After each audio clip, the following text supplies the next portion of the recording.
Ladies and gentlemen, welcome back to World War III. We're coming up on episode number 40 soon. But this is just a quick thing I wanted to show. Kind of funny. They edited Amber Heard's net worth to negative $10 million. You can see this tweet. That trial was so freaking popular everywhere. I personally really didn't get into it, but I heard a snippet of Amber Heard trying to explain why she hadn't donated the money she said she was going to donate.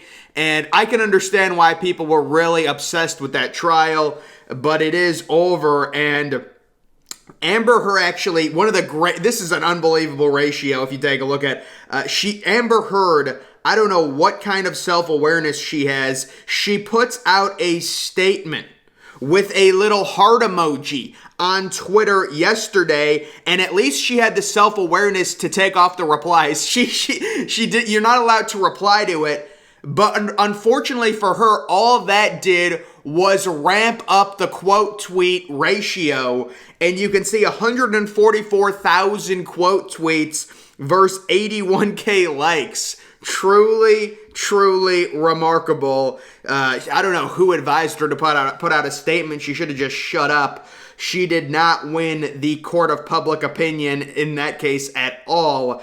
And then here's Trevor Bauer. Did you guys know of the Trevor Bauer situation with the MLB? It's really interesting. So Trevor Bauer says it took 4 years of torching Johnny Depp's reputation over false allegations of abuse to get to today, but he has finally been vindicated. Thank you to all the jurors. So yeah, Trevor Bauer was accused of sexual assault by a woman after he and the woman apparently had rough sex. And the charges, they ended up going to court. The charges got dropped and everything. But because the MLB, I guess, doesn't like Trevor Bauer, they suspended him for 2 years. Apparently the charges were all dropped. And it was a situation where, Bauer wanted rough sex. He said the girl agreed to it. She said no. These type of situations with pro athletes. It's like, does the woman want money?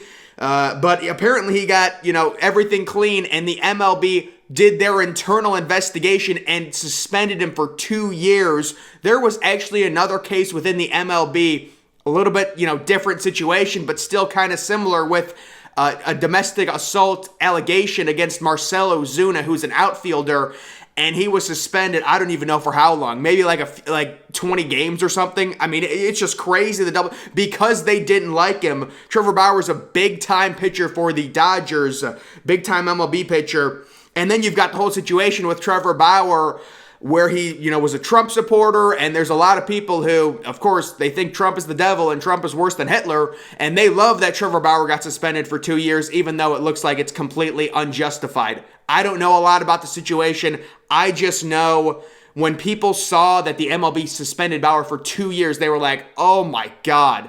And Bauer obviously is appealing it, and we'll see where it goes, but I just wanted to talk about it because he was talking about the Johnny Depp thing. I don't know if anyone knows about this crazy Trevor Bauer story where he's accused. He says it's rough sex. He said they agreed to rough sex.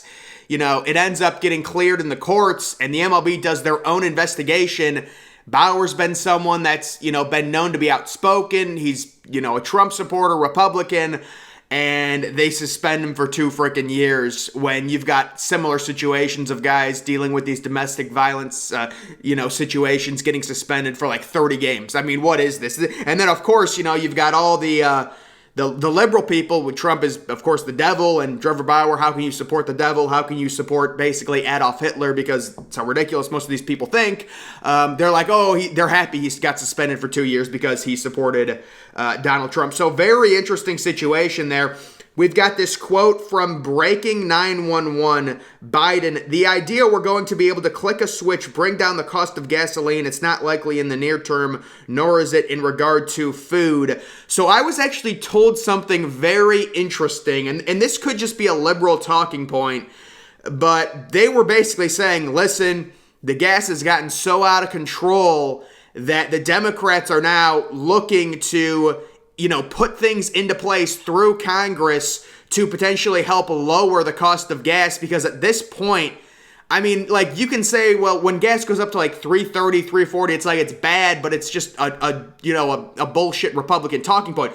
Now it's up to like 450, 470, and Democrats are panicking, and they're like, okay, we have the midterms coming up. We will not win anything with the gas prices like this, even if, there's no correlation or not a ton of correlation between Biden and the gas prices. I do think there's correlation with the idea that these Democrats are saying we don't need the Keystone Pipeline. We don't want to pump our own gas because we want to save the environment. So let's rely on other countries for energy when we have the biggest military times 10, but we're going to rely on other countries for energy because we're quote unquote good people who don't want to hurt our environment by pumping gas. I think there's a little bit of a dynamic there, but obviously not all the gas going up this high is not solely on the Biden administration. But apparently Democrats are panicking. They're trying to push stuff through, but freaking Republicans are blocking it. And the reason the Republicans would be blocking this is because they see the gas going up and they see the general public say this is horrible, the Biden administration sucks, and if they pass policies that will potentially bring the gas prices back down, that could be seen as a positive for Biden. I'm not saying this is true. I think Democrats have a very naive view on why we need to be energy independent, being the biggest superpower in the world. What good does having the biggest military do you if you're reliant on other countries to produce your energy? I don't understand. How naive do you have to be?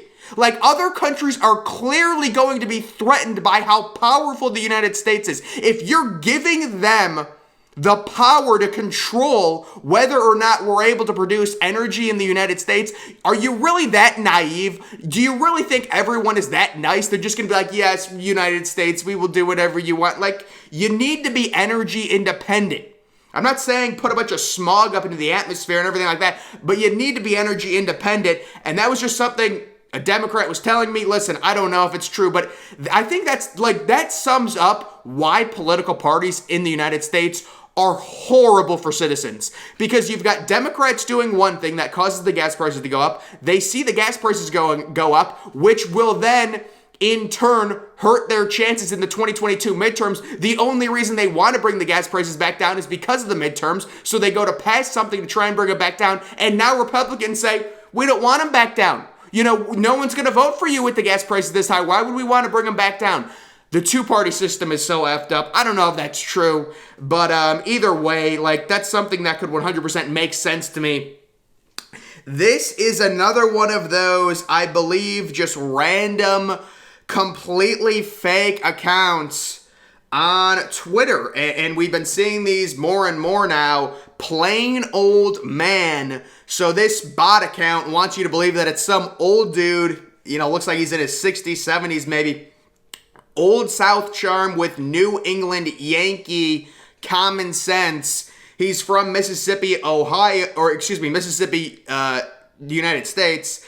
And so this account that's run by some 70-year-old old white heavyset dude wants us to believe that he's tweeted, 53,000 times. When was his account made? Okay, March 2013, maybe that is. But 53,000 tweets for some old dude who's constantly tweeting about liberals, conservatives, whatever. We see these accounts over and over. How about this one? Hashtag Democrat Patriot joined April 2022. They're already following 5,000 people. If you're a Trump supporter, you're getting blocked.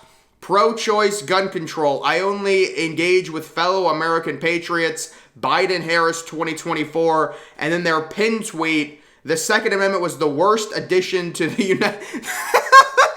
United States Constitution. Do you agree? Question mark. And then it looks like they've edited to only, who can reply. So they're asking, do you agree? But then they edited to only a certain number of people being able to reply. You guys see that little, comment thing being, blurred out? It means, they only allow a certain number of people, the only people that they want to reply to their tweets. So this is another one of those bot accounts. It's over and over again. Okay, so I think I'm going to start sprinkling in maybe one of these a day. It's just like a random weird-ass video that I find. So this one, it says, another day, another death threat. Beto supporter threatening that when she gets my license plate, I'm fucking done. Then she wants school shootings to stop. So let's just listen to what's going on here. It's not nice. It is. What did she just say? What did she just say? That was not nice. And you're gone. I'm gone what? I'm gone how? You'll see. I'm gone how? You see, you like to talk in here and want to yell and be loud and be aggressive, but when they kick you out, then you feel offended. Bitch, don't do that shit here. Get the fuck out of here with your dick shit. Hey, you represent Beto. Don't talk like that. I don't represent Beto.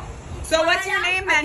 You're giving all these shootings. You're giving death threats. You're giving death, but you're giving death Get the threats. fuck out the parking lot. You're giving death threats, You get me out man. the parking You're lot. against shootings, but you're giving death I have threats. to get you off the parking lot. Hey, you don't have to leave. This is a public place. Hey, What did she say? Let me say What this. did she say? My name is Jamar Jefferson, your future representative. We do not condone any negative behavior to any American. We got to learn to get along. That's number one. And they cut it off. I wanted to listen to that dude. He said he's our future representative. So yeah, just a weird video of some woman apparently with the Beto campaign threatening someone and then saying that randomly that she's against school shootings. So good to know that she's against school shootings, but she wants to threaten people. Very just weird situation. This tweet, now this account is mental. So you take a look at this dude with, it looks like, I believe he's cropped a gay pride flag in his profile pic behind him, it looks like there. And he says, I really hope these psycho right-wingers don't take advantage of this court case to farm more people into their reactionary worldview while the MSM completely flubs their approach and push people further away. Bro, if I was this dude's cousin and I saw him tweet this out, I would be like, man, we need an intervention for you, man. Like, not everything is about politics. So apparently this is in reaction to the Johnny Depp, winning his case, whatever. And he turns it into this weird right-wing people are going to hijack this. Like, if I was related to this dude, I'd be like, man, I'm worried about you. Like, dude, not everything is about politics. Calm the hell down. Like, this is not healthy. And he's got the gay pride flag. He literally cropped the gay pride flag behind him. I guess he took a photo of him, edited out the background and put a gay pride flag behind him or something. I don't know. But this type of stuff, I mean, anything that goes on, this is just Johnny Depp winning a freaking, it's a crazy case, whatever, and it gets turned political like this. It's like, dude, you need to take a deep breath and just realize it's like, it's almost like a defense mechanism. You know when you stick your hand down your throat and you gag? It's like a gag reflex. Like anything that happens in the world, people have to be like, Donald Trump's racist. January 6th is worse than 9/11. Like, it's a gag reflex. It's like, we have to talk, right-wingers, like, look at this. I really hope psycho right-wingers, like, dude, come on. Like, seriously, calm down. Not everything is, political. I just thought that, honestly, it's sad. It's like, if I was related to this dude, I would be like, man, I am worried for you, bro. Take a deep breath. Just chill a little bit. Go hug your gay pride flag. Go hug it. Calm down. But guys, don't worry. We've got a doctor to the rescue. I saw this account. Dr. Abraham, he's an MD apparently. Call me Dr. Abe, abortion provider behind enemy lines in Texas and throughout the South. Joined Twitter about 5 months ago. He's got 37 followers, and he tweets out, a woman is an adult person who identifies as a woman. So the good doctor there, maybe a little, I'm sure he's very smart, but when you're trying to define something like the word woman, you cannot use the word, in the definition when you're defining it. So he's trying to define the word woman, but he uses the word woman to try and define the word woman. And, you can't reply to him, of course. I don't know, would it really matter? He has 37 followers. But he did include the hashtag, what is a woman? And then I looked and someone actually quote tweeted him, and it's some Republican dude. And it even gets dumber because he comes back and he's trying to prove this guy doesn't know what a woman is. So he says, what is an adult? What is a person? Like, dude, He's not even using it correctly. He's trying to explain what a woman is, but he's using the word woman in the definition. Like, that's the dumb part. And this dude's trying to, like, it's all stupid. There's so much, like, I don't know if these are bots trying to interact with each other. I don't know what this is, but it's amazing. I just love it. I really do. We've got this situation here that's, these people completely normal, completely healthy. I'm sure they work out every day. I vote we scare the ever-loving shit out of suburban women in 2022. Are we making apple orchards less cute and coming for pumpkin spice? Everything unionizing Target stores could make a dent. Seriously, how do we impact that population? Make them fear for their own kids' lives. This person is so healthy. Look at her. I can just judge by her face. She's an extremely healthy individual. And you know what? That's such a great answer. I mean, but no, she's got a telescope in her, she's got a telescope emoji next to her name, so she believes in science, and she's got a Ukraine flag. But where's the gay pride flag? Isn't it gay pride month in June? Oh my God. Does she not care about gay people? Oh, this is so sad. She forgot the gay pride flag. Maybe she added it since, I don't know, but she's verified. Twitter has this woman verified. She has great thoughts. She wants suburban women to be scared about their kids possibly dying.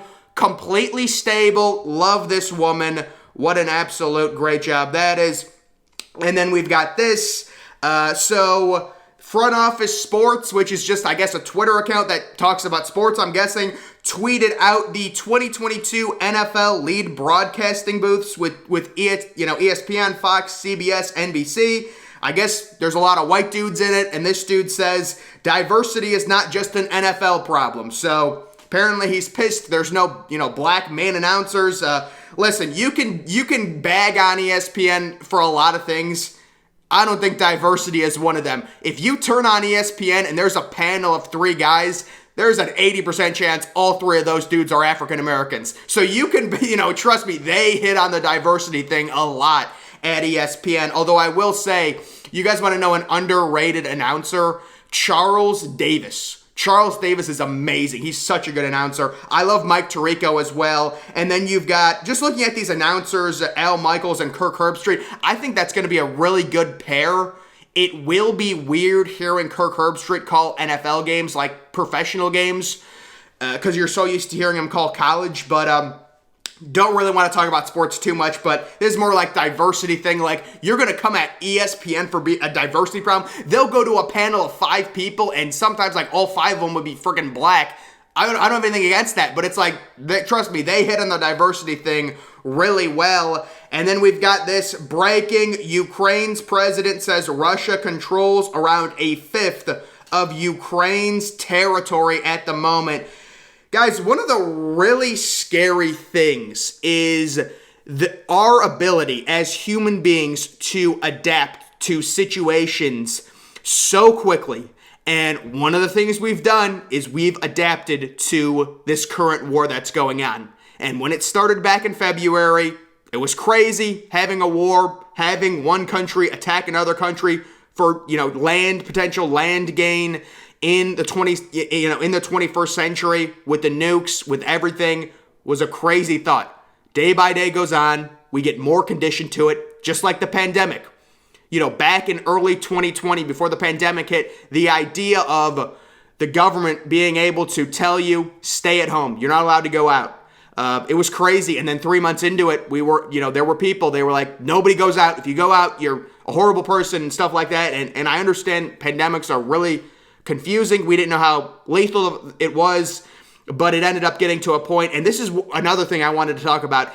It ended up getting to a point where I think states like California and New York in specific, they didn't want to admit they were wrong. So, like anything in the United States, with the pandemic, people took a side.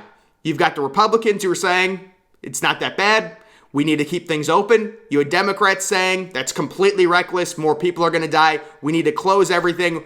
Obviously they're not going to tell you all the small businesses that are going to go out of business because of that, but they wanted to close everything. They wanted people at home, things like that. It got to the point when they were still banning outdoor dining 8 months, 9 months, 10 months into it, where we had legitimate data. It was just not a legitimate smart, it was just not, necessary to ban outdoor dining. None of the science suggested it, but they kept doing it because I think, in New York, in Los Angeles, places like that, they thought if they said, all right, you're allowed to, do dining, things like that, they thought that was them admitting they were wrong and the Republicans were right. And they didn't want that. So they kept everything back and they kept everything strict and they said, no, we're right. We don't care what the numbers say. We need to be safe. And of course, they say be safe, but then they don't tell you about all the small businesses that end up dying and everyone gets funneled. And of course, Target never closes. Walmart never closes. It's kind of funny how that works out. But all the small businesses have to die and things like that. But it's your obligation to keep everyone safe, and that's how they guilt trip you. Same thing with the Second Amendment. Right after a horrible, tragic school shooting where kids die, they want to guilt trip you and say, you're right, you need to give up your rights for the betterment and the safety of everyone. It really is something crazy. And I just saw this tweet where it's like, man, Russia now has a fifth of Ukraine's land, and we're just living our lives, and we get conditioned to it. It's happening. It's a war that's going on. The human mind is crazy how quickly we can adapt and adjust to things that are happening. And I know it's different. It's not like the United States is in the war, but it's just like, wow, I cannot believe, like, nobody, it's like, everyone talked about it the first month, everyone was talking about it, and now it's like, whatever, it's just because we adapt to it. And I guess you can only talk about it for so long. It's a very drawn out war, whatever, or I mean, it's not even drawn out yet, but it's I think Russia, thought it was going to be quick, and Ukraine is fighting back on it. So we'll see what happens there. But guys, just some other things there I want to talk about. Jesus, it is, let me tell you something, it is, what is the high today? 64. Something, I was actually thinking about what is my ideal perfect temperature, and I came to the realization probably like 62 as a high, 44 as a low. That's my perfect temperature. And people will be like, well, it's too cold. If it gets up to 65 or 66, I'm fine with it. The problem I've been having, guys, like at night especially, first of all, it's like 80 degrees during the day. Today it's nice. Today it's a little bit better, although it's still humid for some reason. It's like 64 degrees and it's still humid. I was told by my personal doctor that I should probably move to a place that has more sun hours, I think is what it's called, that's sunny longer, because I'm someone that gets so affected by the sun. If it's not sunny out, I get more depressed, I struggle to do things, it affects me in such a way, and you never, like 5 years ago when you're younger, you never think like it can affect you, but when it's raining, when it's cloudy, I get so affected by it. Like, I would be down to move to a place that's more sunny, but I cannot move to a climate where it's constantly hot, like in the 70s, 80s. That's why I think October is my favorite month of the year. Guys, if we're going by favorite months, or favorite seasons, fall is, it's so ridiculous. It's not, fall is number one. It's not even remotely close for me. October is my favorite month. My second favorite month, maybe September, because college football is starting up. It is, where we live, it's still pretty freaking warm throughout basically all of September now. Or like most of it. Late in September, it'll get like in the maybe 50s, but October, you're talking about constant highs in the mid 60s. Lows in the 40s. Like, I'd be fine with a low at like 37, 38. I like curling up, with the covers and stuff at night. It's nice and cold, 37 degrees out. That's beautiful for me. That's prime sleeping. Clear, no clouds in the sky. I love when it's clear at night. That's one of the things about it. But yeah, I mean, it is cloudy. I think my mood is fine today, but they're like, you need to take the vitamin D, things like that. It really doesn't affect me. I don't know why. I take a lot of it. Or actually, I should probably get back and be consistent. Take it for like a few weeks and see if it does anything. But yeah, I might have to move to a place with more, I don't know if it's sun hours or where it's sunny more. That could be a main issue. The other thing, again, guys, like the problem I have, like I'll go outside at midnight like naked and it'll be like 80 degrees. I mean, what is going on? How is it that warm? Some of these places are crazy. I look them up, like New Delhi, India. Number one, New Delhi, India has crazy air quality problems. I mean, those people have got to be getting lung cancer or something. But in India, some of these places in Africa, the lows are like 91 degrees. I don't know how these people survive in a climate like that. Even with air conditioning, that is horrible. You've got like a high of 110, a low of 90. It's crazy. But overall, guys, I think I'm going to end it off here. Some interesting stuff, really just jumping around to everything. I mean, I don't even know what to talk about. I talked about a lot of different crap today, but that video, I want to kind of do that maybe once every video I do of these episodes, just do like one weird video and kind of react to it, just a random one, because there's so much random crap. That's one of the things with like all these social media sites. You want to see just weird human behavior. Oh my, there's hundreds of videos a day of just weird situations, like that situation with that woman, you know, going off, threatening the woman's life, and then saying she's against school shootings. What are we talking, like, what's going on here, folks? There's mental issues with a lot of these people, but that is going to do it for this video. Make sure you're following me on Twitter. Link to that's always in the description. I'm, of course, the Depressed Ginger. Thank you for watching.